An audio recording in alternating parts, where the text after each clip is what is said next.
Hi everyone, Pauline Crawford here, sitting in my car in order to find a quiet place. I want to invite you to a different kind of quiet space, a space of no judgment.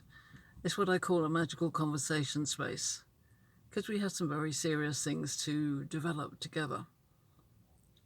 So on Thursday morning is our next monthly session of creating our future together. A magical conversation, if you like, a wisdom circle.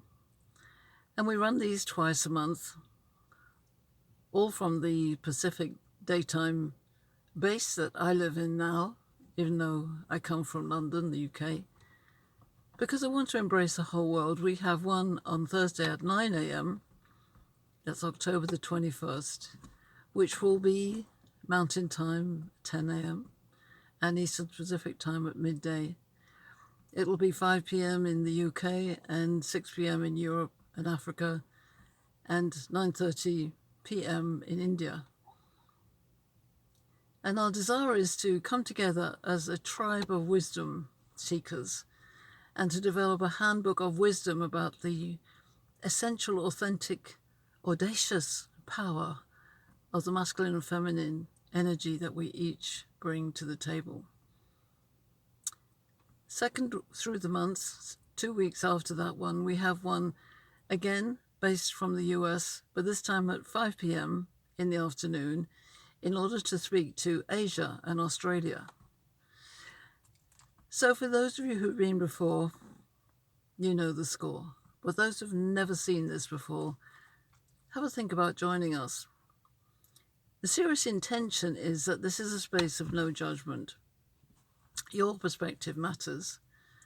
But there is a caveat to that, because it's a space of no judgment in which we are positive and mindful of the future, not dragging over the issues of the past.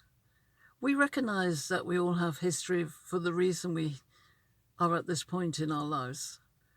But it's important to understand that there is a collective power that we as human beings, as the consciousness of humanity who's seeking to bring unity and wholeness together.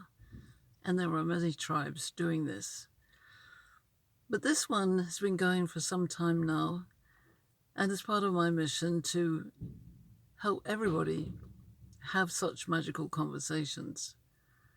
So the guidelines or rules are that there's no judgment, there's no anger, and there's no coercion. We're there to listen to each other and share.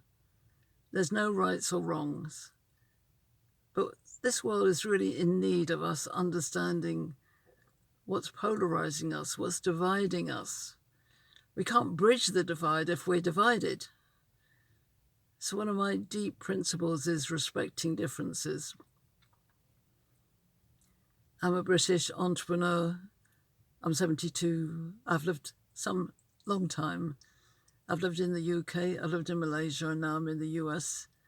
I'm married to Jim, my second husband. I have 2 children and 2 grandchildren who are across the other side of the Atlantic. But I live in a world where I see us all connected. I see us bringing together whatever percentage of the world is thinking like us and not getting dragged into the darkness that is often being delivered to us through our TV screens and our mobile technology. So if you feel that you're part of this wisdom, what we're discussing this month, both here and with Australia and Asia and Europe and Africa and India, Canada, wherever you come from, is how do we embrace true, authentic, loving power? So what do you think about that? Because power is often seen as fearful, as controlling, as greed and manipulation, which of course power can be. But power is also what fires our life. Power is what turns this car on. Power is what happens when you put the electric cable in and through a plug into the wall. It sets things off. Power is what happens when you turn things on. So what do we do to turn ourselves on, to turn our hearts on, to bring together that power that is essentially a combination of masculine and feminine energy in each of us, as men and women of all diversities, of all preferences, of all cultures, of all differences. So remember, the mantra is respect differences, combine our authentic power, and join us on Thursday, and let's start some real serious action out there in the world that needs us. Take care today.